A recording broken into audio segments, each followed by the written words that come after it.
Glória a Jesus. Abri nossas Bíblias, irmãozinhos, em 2 Coríntios, capítulo 1, irmãos.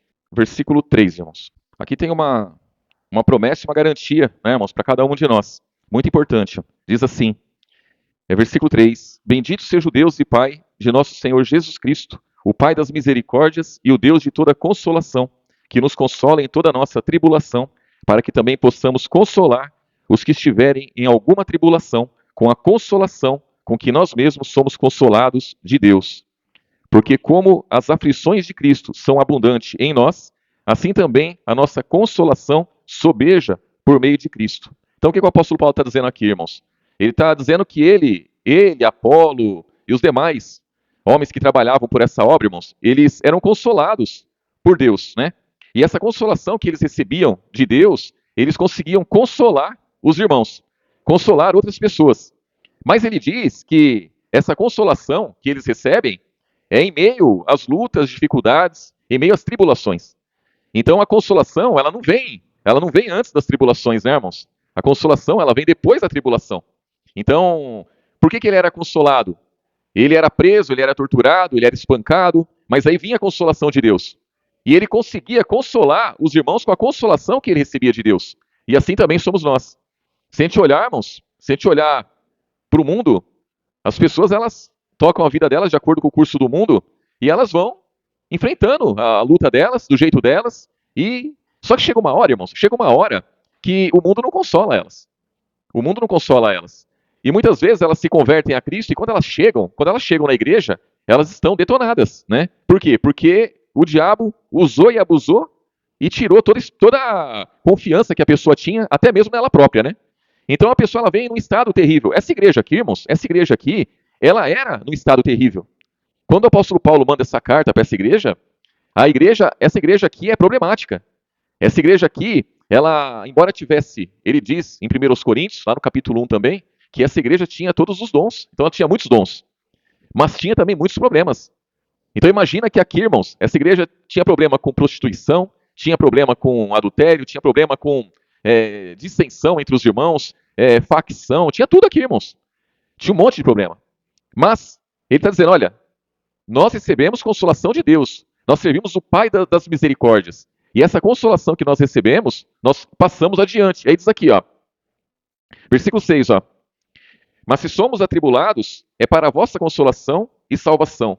Ou se somos consolados, para a vossa consolação é, a qual se opera, suportando com paciência as mesmas aflições que nós também padecemos. Então, quando os irmãos olhavam o padecimento de Paulo, então eles, se Paulo está padecendo e ele suportou, e ele está vencendo, então nós também podemos vencer. Então eles tinham Jesus como exemplo, mas tinha também os apóstolos que padeciam, e eles estavam vendo isso daí, estavam presenciando isso daí, irmãos. Então o apóstolo Paulo falou assim, ó, nós recebemos o consolo de Deus mediante tribulação.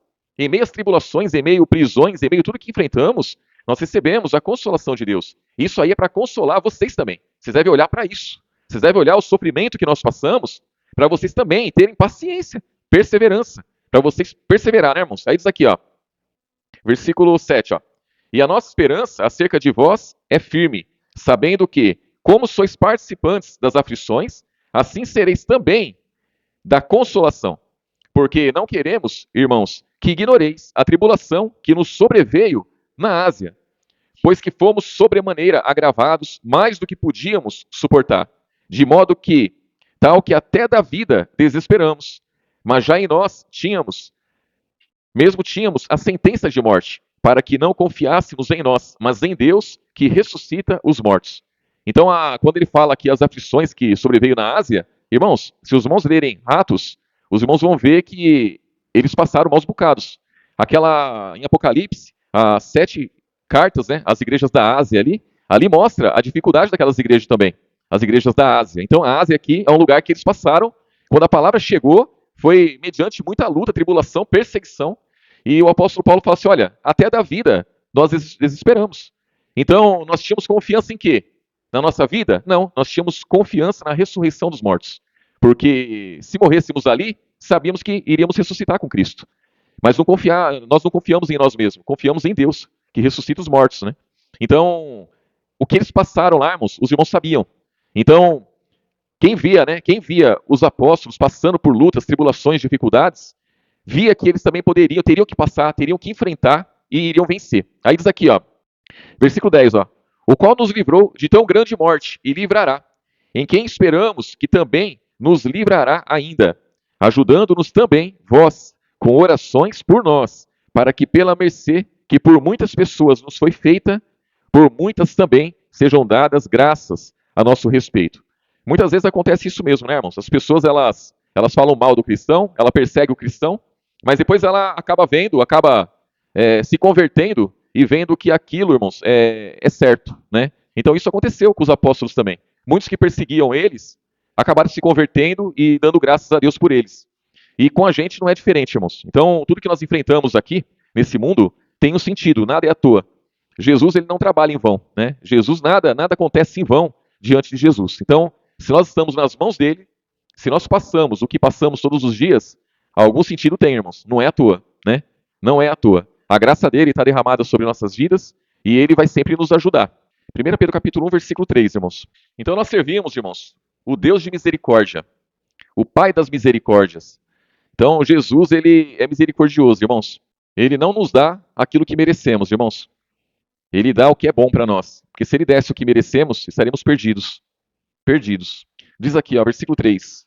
Bendito seja o Deus e Pai de nosso Senhor Jesus Cristo, que segundo a sua grande misericórdia, nos gerou de novo para uma viva esperança, pela ressurreição de Jesus Cristo dentre os mortos, para uma herança incorruptível, incontaminável e que se não pode murchar, guardada nos céus para vós, que mediante a fé estáis guardados na virtude de Deus, para a salvação já prestes para se revelar no último tempo. Então, quando fala estamos guardados na virtude de Deus, então a virtude de Deus, irmãos, é porque Deus só faz o bem, né? Então, tudo que vem dele é bom. Tudo que é da parte de Deus é bom. Tanto que a palavra fala que todas as coisas contribuem juntamente para o bem daqueles que amam a Deus, daqueles que são chamados por seu propósito. Então, até as coisas ruins que nós enxergamos nesse mundo, que Deus permite, é bom para nós. Então, quando nós estamos guardados na virtude de Deus, nós estamos guardados naquilo que é bom. Estamos guardados naquilo que é verdadeiro, que não há mentira, que não há engano, que não há trevas, só há luz, não há mentira, só há verdade. Então nós estamos guardados nisso. Mas mediante o quê? É mediante a fé. Mediante a fé, irmãos. Quando fala fé, é conhecimento da verdade. Quando fala fé, é crer na palavra da verdade. É a palavra da verdade fluindo em nós. Para nós termos a fé verdadeira, essa palavra tem que fluir em nossas vidas. Nós temos que conhecer a palavra, obedecer a palavra, seguir adiante, irmãos. Para ela poder nos orientar, nos conduzir, guiar nossos passos. Pois o Espírito Santo, irmãos, ele é consolador, mas ele nos conduz em toda a verdade. Toda a verdade. Então nele não há engano, né? Aí diz aqui, ó, versículo 4, né? Ó, para uma herança incorruptível, incontaminável, que se não pode murchar, guardada nos céus para vós, que mediante a fé estáis guardados na virtude de Deus, para a salvação já prestes para se revelar no último tempo, em que vós grandemente vos alegrais, ainda que agora importa, sendo necessário que sejais por um pouco contristados com várias tentações, para que a prova da vossa fé, muito mais preciosa do que o ouro que perece e é provado pelo fogo, se ache em louvor e honra e glória na revelação de Jesus Cristo, ao qual, não havendo visto, há mais, no qual não vendo agora, mas crendo, vos alegrais com gozo inefável e glorioso, alcançando o fim da vossa fé, a salvação da alma. Então, o fim da nossa fé é o que o apóstolo Paulo falou, né, irmãos? Lá em 2 Timóteo, quando ele diz, né? Combati o bom combate, cumpri a carreira, guardei a fé. Então, ele guardou a fé. Então, o fim da fé é a salvação da alma. Quando nós chegamos no final, nós guardamos a fé, chegamos no final, acabou a fé. Ali já começa a vida eterna. A salvação da alma. Porque aí já não precisa mais ter fé, aí acabou. Então, a fé, enquanto nós estamos nesse mundo, irmãos, nós temos que ter fé, porque a fé, ela nos justifica. A fé, ela nos encaminha. É o entendimento da verdade. Quando Jesus viermos, aquele que tiver fé, tá bem, né? Vai com ele para a vida eterna, salvação eterna. Aquele que não tem fé, está perdido. Então a fé, ela é importante demais. Só que a palavra fala, em Coríntios capítulo 13, que a fé é importante, a esperança é importante, mas o mais importante é o amor. Então não tem como ter fé e não ter amor. Não é, irmãos? Não tem. E não tem como a pessoa ter amor e não ter fé. Então, uma coisa sem outra, irmãos, não funciona. Né? Se eu amo, eu tenho fé. E se eu tenho fé, eu tenho que amar. E amar o que que é, irmãos? É guardar a palavra. Isso é amar. Né? Se resumir numa frase bem curta, o que é o amor de Deus? É guardar a sua palavra. Esse é o amor de Deus. Então, não tem como eu dizer, eu amo, mas eu não guardo a palavra. Eu posso fazer o bem para todo mundo. Eu posso abraçar todo mundo, dar risada para todo mundo, ajudar todo mundo. Se eu não guardar a palavra, o amor de Deus não está em mim. Não está em mim. O amor de Deus é guardar a sua palavra. É a mesma coisa que Jesus, irmãos. Quando ele veio cheio de amor. Ele veio guardando a palavra de quem? Do Pai.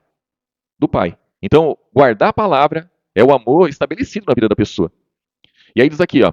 Porque senão a pessoa não pode dizer, né, mas como que eu digo, eu conheço a Deus e não guardo a sua palavra? Esse um é mentiroso.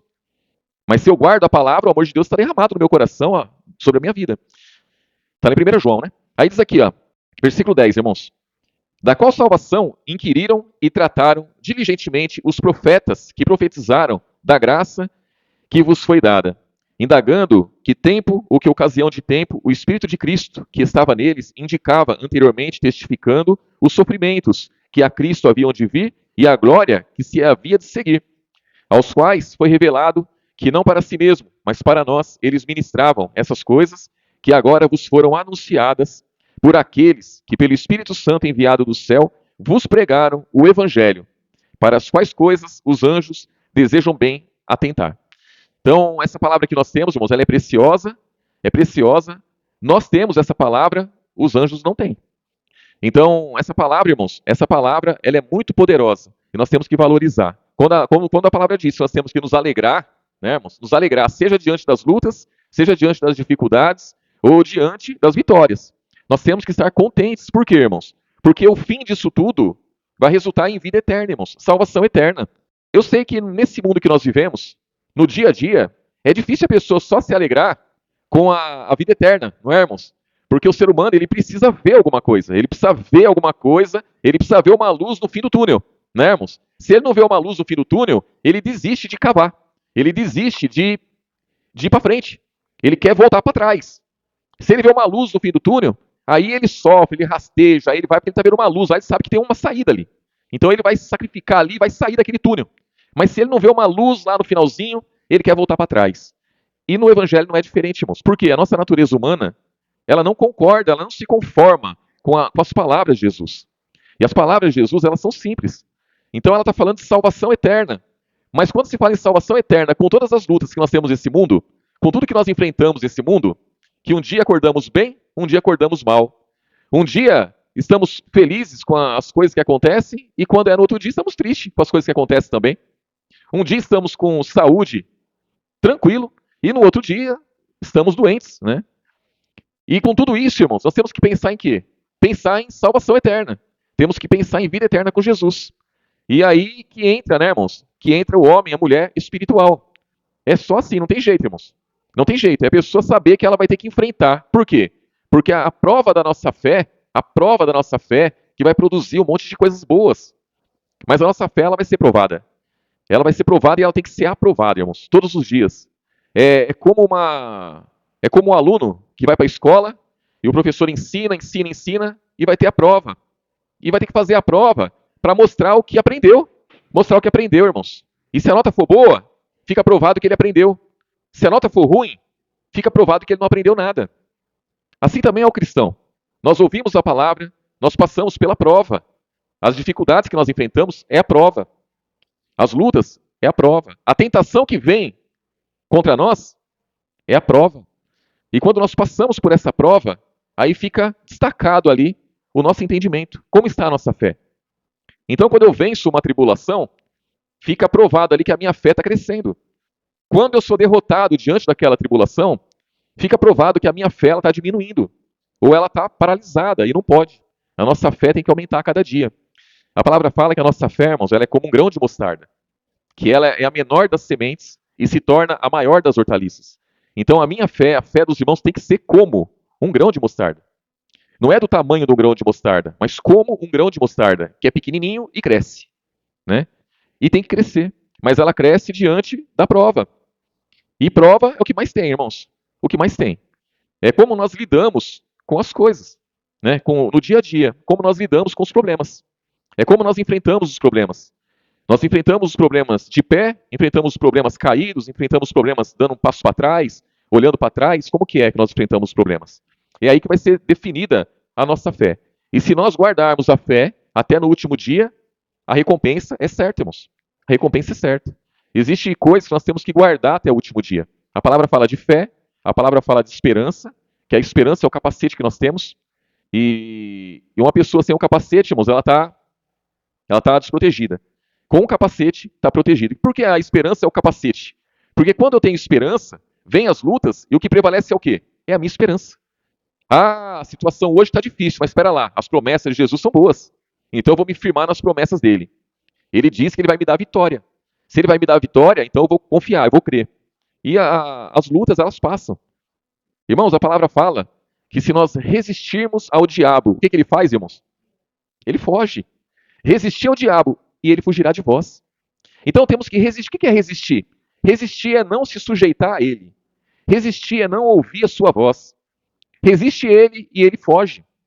É assim. Ah, mas o diabo é poderoso. É poderoso, mas não é mais poderoso do que o Espírito Santo que habita em nós, irmãos. Mas nós temos que resistir. Nós não podemos nos entregar à tristeza, nos entregar ao sofrimento, nos entregar aos ardis de Satanás, irmãos. Nós temos que enfrentar. E aí diz aqui, ó, 2 Pedro, irmãos. 2 Pedro, capítulo 1, versículo 2, irmãos. Aqui vem falando de duas coisas que nós precisamos, irmãos, e mediante o que nós conseguimos elas, né? Diz assim, ó, graça e paz vos sejam multiplicadas. Através do que, irmãos? Então, olha que coisa. Graça e paz vos sejam multiplicados pelo conhecimento de Deus e de Jesus, nosso Senhor. Então, eu preciso de graça e eu preciso de paz. Isso aqui é multiplicado na minha vida através do conhecimento. Então, quanto mais conhecimento de Jesus eu tenho, e quando se fala em conhecimento, irmãos, para o cristão, é o conhecimento e a obediência. O conhecimento com a obediência gera fé. E quem tem fé vai ter o quê? A paz e a graça. Então, irmãos, se nós tivermos a graça de Deus sobre nossas vidas, o favor imerecido, e tivermos a paz do alto, irmãos, estamos seguros. Estamos seguros. O maligno, ele investe contra nossas vidas. E cai por terra, irmãos. Os ardis dele caem por terra. Por quê? Porque nós temos graça e temos paz. Temos entendimento de Deus. A palavra fala lá em Eclesiastes capítulo 3, que o Deus deste mundo, né, irmãos, desse século, ele colocou o mundo no coração do homem, né, irmãos? Para quê? Para que o homem não entenda o propósito de Deus para a sua vida. Para que o homem não entenda o trabalhar de Deus. Para que o homem não entenda o que Deus quer para nós. Então o mundo está no coração do homem. Mas Jesus ele vem fazendo diferente. Ele vem dando graça e paz. E aí com a graça e a paz, irmãos, quanto mais eu conheço ele, mais graça eu vou ter, mais paz eu vou ter. Por que, que nós não temos o mundo em nosso coração? Porque Jesus nos tirou desse mundo. Ele nos escolheu, irmãos. Ele separou. Para quê? Para que não houvesse em nossas vidas a cegueira. Para que não houvesse em nossas vidas o coração endurecido. Então nós temos hoje possibilidade de receber uma palavra, essa palavra frutificar em nós, e nós seguimos adiante. E para tudo tem jeito, né, irmãos? A palavra vai sempre nos ajudar. E diz aqui, ó, versículo 3. Visto como o seu divino poder nos deu tudo o que diz respeito à vida e piedade, pelo conhecimento daquele que nos chamou por sua glória e virtude. Então, quando diz que ele nos tem dado tudo, né, irmãos, que diz respeito à vida e piedade, irmãos, piedade é você ter uma vida sujeita a Deus. É você ter uma reverência pela palavra. Então, ele nos deu tudo que diz respeito à vida e à reverência. Então nós podemos ser reverentes, nós podemos nos reverenciar a Jesus, podemos estar diante dele, respeitar a sua palavra, seguir após ela, irmãos. Porque antes nós não podíamos. Sem Jesus, irmãos, ninguém conseguia chegar a Deus. E ele veio, manifestou o Pai, manifestou a verdade, nos trouxe uma palavra. E hoje nós temos que estar em reverência a ela, né? E aí diz aqui, ó, versículo 4, ó, pelas quais ele nos tem dado grandíssimas e preciosas promessas, para que por elas fiqueis participantes da natureza divina, havendo escapado da corrupção que pela concupiscência há no mundo. Quando fala concupiscência aqui é a vontade própria, né, irmãos? Então, irmãos, a vontade própria, ela conduz o homem ao pecado. O que conduz o homem ao pecado é a vontade própria do ser humano. Toda forma de vontade que ele tenha vai conduzir ele ao pecado. E aí diz aqui, ó, versículo 5, ó. E vós também, pondo nisso mesmo toda a diligência, acrescentai à vossa fé a virtude, e a virtude, a ciência, e a ciência, a temperança, e a temperança, a paciência, e a paciência, a piedade, e a piedade, o amor fraternal, e ao amor fraternal, a caridade. Amor fraternal é amor de família, né, irmãos? Porque se em vós houver e aumentarem essas coisas, nunca vos deixarão ociosos nem estéreis no conhecimento de nosso Senhor Jesus Cristo. Então, estéreo é que não dá fruto, né, irmãos? Não dá fruto, é estéreo. E nós não podemos ser estéreis. Agora, quando que nós vamos. Como nós vamos fazer para não ser estéreo, irmãos? É ter essas coisas. É a fé, né? Aí a fé aqui, ó. A fé, ó, tem que ter depois virtude, ciência, temperança, paciência, piedade, amor fraternal, caridade. Então essas coisas vai ser acrescentada à nossa fé. Aquele que tem fé vai ter tudo isso, irmãos. Porque a fé vai proporcionar isso daí. Quando eu tenho fé em Jesus, eu conheço Jesus, eu sei o que ele quer para mim. Eu sei o que ele quer para mim, eu sei de onde ele me tirou, eu sei para onde ele vai me levar, eu sei das promessas dele, eu sei a vontade dele para a raça humana, eu sei o que ele veio fazer nesse mundo, irmãos. Eu sei como ele enfrentou o pecado, eu sei como ele enfrentou a morte, eu sei como ele enfrentou as perseguições, como ele enfrentou as lutas, eu sei disso, a palavra me mostra. Então, se eu sei como ele enfrentou, é a forma como eu tenho que enfrentar. Se eu sei o que sustentava Jesus, eu entendo que é o que tem que me sustentar também. E o que sustentava ele, irmãos, era obediência à verdade. Ele foi obediente até a morte e morte de cruz. E nós também, irmãos, em reverência a ele, em obediência a ele, não há nada que nós não podemos vencer, irmãos. Mas, né, temos que ser homens e mulheres, irmãos, de atitude. Homens e mulheres de pulso firme, porque o evangelho, irmãos, o evangelho, ele exige isso de nós. A palavra fala de oração, né, mas fala também de vigilância, irmãos. Não existe oração sem vigilância. A pessoa ela pode orar 24 horas. Se ela não for vigilante, não vai adiantar de nada, irmãos. Tem que orar e vigiar. Outra coisa, né, irmãos? Temos que ser simples, mas também temos que ser prudentes, né? Então, simples como uma pomba. Então, aí cita a pomba como exemplo de simplicidade, né, irmãos? E cita a serpente como exemplo de prudência, né? Então, nós vamos ser serpente? Não, mas vamos ser prudentes. Assim como a serpente é prudente, nós também temos que ser prudentes, né, irmãos? Porque senão a gente cai em laços, a gente cai em muitas armadilhas que não é para nós cairmos. Então, nós como cristãos, irmãos, nós temos que dominar a situação. Como homens e mulheres espirituais, nós temos que dominar a situação. Imagine um exemplo, né, de um lugar onde tem pessoas desesperadas devido a uma situação e está lá o cristão. O cristão, irmãos, ele deve ser ali o porto seguro de todos ali. O cristão, ele deve se manter íntegro. Por quê, irmãos? Porque quando todo mundo ali se desesperar, o cristão, ele vai ter que estar pronto para tomar uma atitude. Porque o cristão, ele tem a paz do alto, ele tem o Espírito Santo, ele tem a verdade, ele tem tudo isso, irmãos. Então, por que as pessoas se achegavam a Jesus? Ah, porque Jesus era bom. Não, elas se achegavam a Jesus no pior momento da vida delas. Aquela mulher do fluxo de sangue, por que ela se achegou a Jesus? Ela se achegou a Jesus porque ela queria ouvir a palavra da verdade, irmãos? Não, irmãos, ela se achegou a Jesus porque ela sabia que ele estava pronto para curar, que ele já tinha curado muitas pessoas, e só de tocar nele, ela já sabia que ela podia receber a cura, e ela queria a cura. Ela não queria a palavra da verdade, ela queria a cura. Ela já tinha gastado todo o dinheiro dela, todos os recursos. Ela tinha já buscado ajuda em tudo que era lugar. Ela não encontrou. Ela encontrou o apoio em quem? Jesus. E assim foram os outros homens. Assim foram, né, irmãos? E assim também deve ser com cada um de nós. Nós temos que estar preparados para esse momento, irmãos. O momento em que as pessoas elas estão doentes, porque Jesus ele veio para os doentes. O que é uma pessoa doente? É aquele que precisa de ajuda, aquele que reconhece, eu preciso de ajuda. Vai encontrar ajuda em quem, irmãos? Em quem? Porque Jesus não está mais no mundo. Hoje quem está no mundo somos nós. Então os doentes, eles devem nos procurar.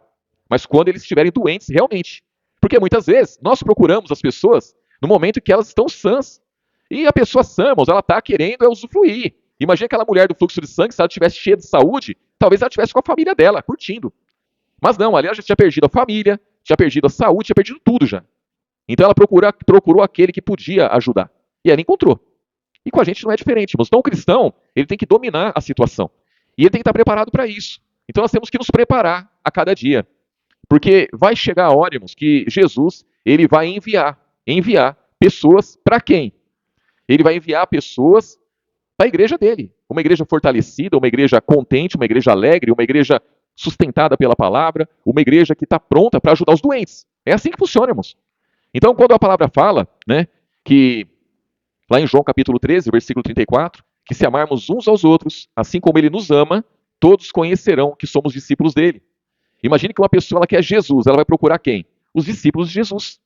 E quando procurar os discípulos de Jesus, ela vai ter que encontrar um povo se amando como ele ama, um povo contente com a sua palavra, um povo contente com a vida que tem, irmãos. Nós temos uma vida aqui na terra e essa vida, ela tem que ser honrada por Jesus. Essa vida tem que ser, quer dizer, nós temos que honrar Jesus com essa vida que nós temos aqui, irmãos. Essa é a verdade. A palavra fala que quando ele viermos, ele vai ser glorificado nos santos. Quando Jesus vier, ele vai ser glorificado nos santos. É a forma como os santos vão estar diante dele naquele dia. Quer dizer, ele vai vir buscar a igreja, ele vai encontrar um povo de pé. Ele vai encontrar um povo feliz com a sua palavra, obedecendo a sua palavra, e nisso ele vai ser glorificado. Diferente dele voltar e encontrar ninguém servindo a sua palavra, ninguém servindo a ele, aí não teria glória nenhuma. Mas não, quando ele viermos, ele vai encontrar um povo dessa forma. E que esse povo seja nós, irmãos, no nome de Jesus. Né? Um povo contente com a vida que ele nos deu. A vida que nós temos hoje é a vida que ele nos deu, irmãos. Porque nós já morremos para esse mundo, para nós o mundo já não interessa mais. Então, nós temos o Espírito Santo, temos a palavra da verdade, temos que tomar decisões nas nossas vidas, temos que seguir adiante, temos que ser contentes, homens e mulheres contentes, felizes. Porque senão, irmãos, vamos ser somente mais um aí no mundo. E nós não estamos para isso. Às vezes eu fico pensando, né, irmãos? Eu fico tentando, né? Tentando me colocar no lugar de Jesus, né? Aí eu fico pensando assim, Jesus veio e ele pagou um preço tão alto pelos nossos pecados, nossas transgressões, e ele estabeleceu a sua igreja. Irmãos, por mais que nós façamos aqui nesse mundo, nada que nós fizermos vai pagar aquilo que ele nos fez. Nada. Nada. Imagina, né, irmãos? Imagina se Jesus viesse, se ele viesse hoje, né? Se ele viesse hoje e aparecesse por aquela porta ali, por exemplo. Como que nós iríamos receber ele, irmãos? Né? É o estado que nós estamos hoje aqui. Como que ele iria encontrar o povo dele nesse lugar aqui, pelo menos, né? Como que ele iria encontrar o povo dele lá no Jardim Briquet? Como ele iria encontrar o povo dele em outro bairro, talvez, onde tem um povo reunido que vive essa palavra? Então, a palavra, ele vai vir, irmãos, para homens e mulheres dos 4 cantos do mundo. E como que vamos estar naquele dia? Né? Como nós vamos estar? Por isso nós temos que nos preparar todos os dias. Ir dormir e acordar pronto para receber Jesus. Né? Pensando nisso, irmãos, porque senão não faz sentido, irmãos, a nossa vida aqui. Né? Não faz sentido. Então nós temos que nos preparar a cada instante, temos que pensar nele. Por isso que a palavra fala que nós temos que olhar para ele, irmãos. Olhar para ele que tudo venceu. Olhar para ele que tudo suportou. Olhar para ele que desprezou a afronta. Desprezou a afronta por quê? Porque ele tinha um gozo proposto. E qual era o gozo? É voltar para o Pai. Então ele sabia que ele tinha que voltar para o Pai. Ele tinha que voltar para a glória. Ele não podia ficar nesse mundo. Ele não podia ficar no Hades. Ele tinha que voltar para o Pai. Então por essa alegria que ele tinha de cumprir o propósito dele, ele suportou tudo, irmãos. Ele desprezou a afronta. Ele enfrentou o que tinha para enfrentar e voltou. E hoje ele está lá, intercedendo por cada um de nós. Amém, irmãos? Vamos orar, agradecer a Jesus?